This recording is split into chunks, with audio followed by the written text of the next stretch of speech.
quick before I get into this video, I completely forgot to mention there was a woman over in Little America in Wyoming before I started recording. She caught me right after I finished doing my pre-trip, getting my coffee situation together, all that good stuff. And she just wanted to say hi, said she watches my videos and that kind of thing or whatever. I didn't get your name, so forgive me for that, but you know exactly who you are. I just wanted to personally thank you for your positive energy and your viewership. It means a lot. Keep subscribing, keep liking the videos, keep interacting. I greatly do appreciate it. You guys have no idea how much it really does mean to me. And that being said, let's get into the video. Hey, yo, what's good? What's poppin'? What's happening with you all? It's your boy Gold Phoenix on the road, and yeah, we out here moving another load. Listen up, listen up. I picked up a load of potatoes out of Idaho. Go figure, right? But I've never picked potatoes up ever. And usually when I go to Idaho, I pick up in Twin Falls. You know, I'm picking up at Chobani, getting mad yogurt and whatnot, right? This is the first time I'm picking up potatoes, but it ain't even the cool potatoes. You know why? Because they're in boxes on pallets. And I was hoping that just dump them joints in there so I could back up onto the hydraulic lift the trailer up, dump them out tight, you know what I'm saying? Just for the experience. I know it would probably be more of a pain in the ass as far as weight distribution and, you know, potential for the load to shift and all that. I just wanted the experience. That's it. That's all I wanted. Is that so much to ask for? But anyway, yeah, I picked up in Rupert, Idaho. I'm going over there to Columbus, Ohio right now. This is one of the rare occasions I'm doing a long haul on a solo tip, but I do need to get all the way to Pennsylvania because my friend passed, he got his CDL and all that, and he's waiting over there in Philadelphia for me to pick him up and, you know, let's run it up, you know what I'm saying? So we're going to be team driving. I'm gonna train him, but we're gonna be team, and I'm confident in, you know, his abilities because we used to work together. I know what he's capable of, so I'm not too worried. But that is not what I wanted to talk about today. I know you guys hear the whispers, the chatter, you know, the most, oh, you should be scared. Do you guys know what I'm talking about? I'll give you guys a little bit of a hint. If you know, you know. I'm currently driving through one of the worst states to be in during this particular time of year that we're about to discuss. This is one of the most unpredictable states. If you guess Wyoming, you're correct. And Wyoming winters are absolute hell to deal with. Let me tell you something. Let me tell you. Wintertime can be a scary thing, especially when you're relatively new. I remember my first winter, I barely made any money because I was constantly stopping. Let me tell you. You do not have to drive if it is unsafe, if you feel unsafe. But what I have learned over the past few years is that my tolerance for what I feel safe to deal with, the goalpost is constantly moving. So I'm more likely to deal with harder and harder and harder stuff. Like last year, I was driving through like whiteout blizzards. You know what I'm saying? I don't recommend anyone do that. I'm kind of a psychopath for doing it, but I did it just to see if I could do it. You know what I'm saying? So I'm out there with the most blizzards and the snow smacking the face, and you know, as soon as it touched the windshield icing up, all that. Get out the truck, it's minus 14 degrees outside, and then the bunk heater going out, and I'm out there, you know, I gotta run the truck all night. That's burning a bunch of fuel. With the winter blends, you know it's gonna burn more tight. So I was willing to deal with more of that stuff. And this year I'm probably going to take on a little bit more because chances are my homeboy is gonna be training with me throughout the winter. If I had to guess, you know, it's just the way the time frame is lining up in my head. At least he'll be there through the beginning of winter. They might ask him if he wants to stick around longer. I don't know. But regardless, I just had a few tips, just a few things I was thinking about with the winter time, you know what I'm saying? But here's something that most people probably didn't even consider. We all know what black ice is, and we all know what ice looks like. Not black, I'm talking about the regular ice, you know what I'm saying? Now, if you're anything like me, you are somebody who is constantly wearing a pair of shades. Right now, I'm wearing my Gradient Aviators, Ray-Bans, you already know what it is, with the blue gradient lenses. custom, of course, gold housing, whatever. No, that's a story for another day. I'll see those later. But they're polarized, right? Now, this is why that can be a problem in the wintertime. The thing with polarized shades is that they only allow in basically vertical wavelengths of light. The whole purpose of them is to cut down on glare. So if you've ever driven or been outside with a pair of polarized shades, you know if you turn your head to the side, things change. You can see a little bit more, you know? Or if you're out like on a lake, say you type fisherman status, right?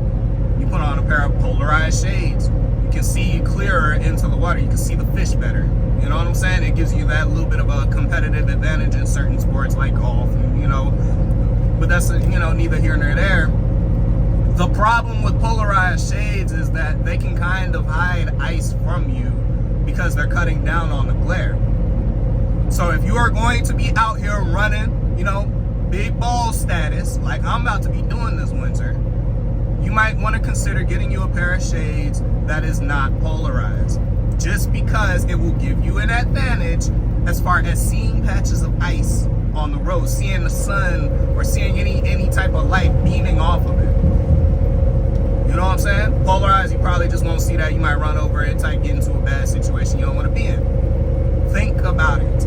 Now, I don't own a pair of non-polarized shades yet, aside from my my other, you know, my optical transitions, but those don't work necessarily well in the truck. So I gotta figure out what I'm gonna do as far as that goes. But it's something to consider. I'm gonna wear them because, you know, snow will just hurt my eyes. Too bright, it's too white.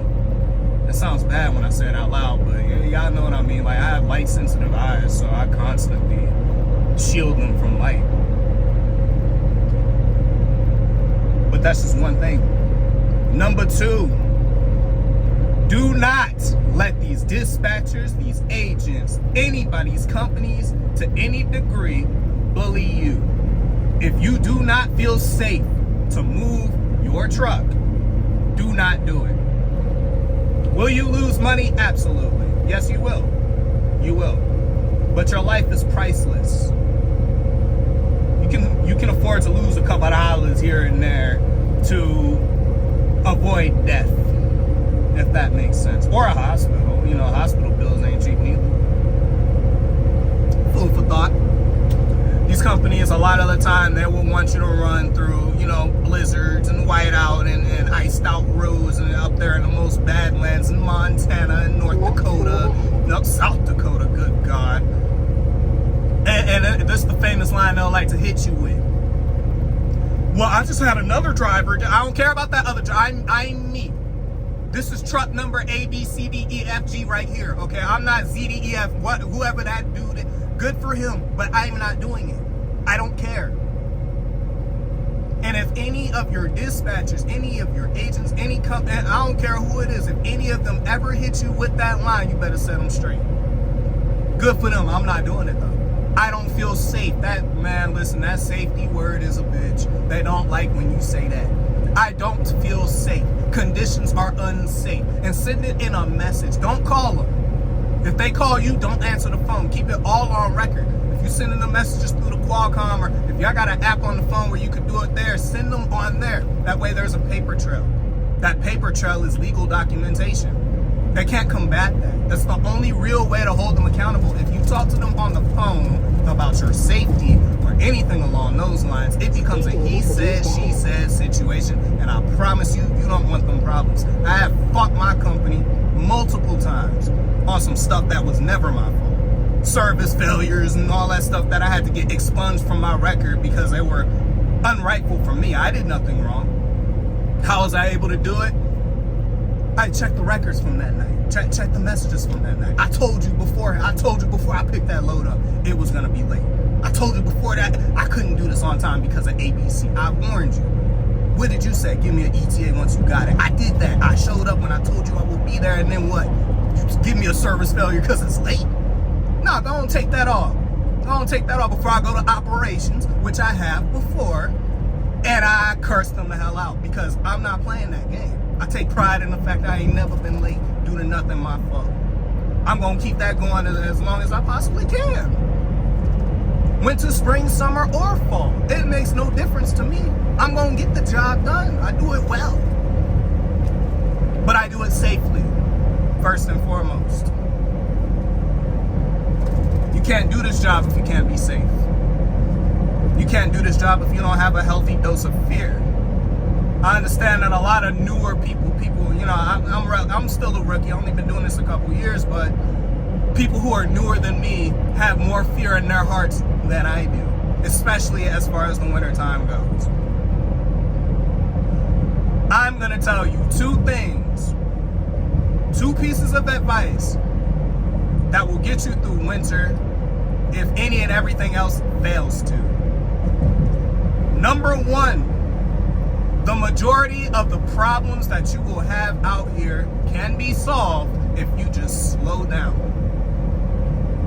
Number two, if you are anxious at any given point, get out from behind that wheel, park it, and give it time.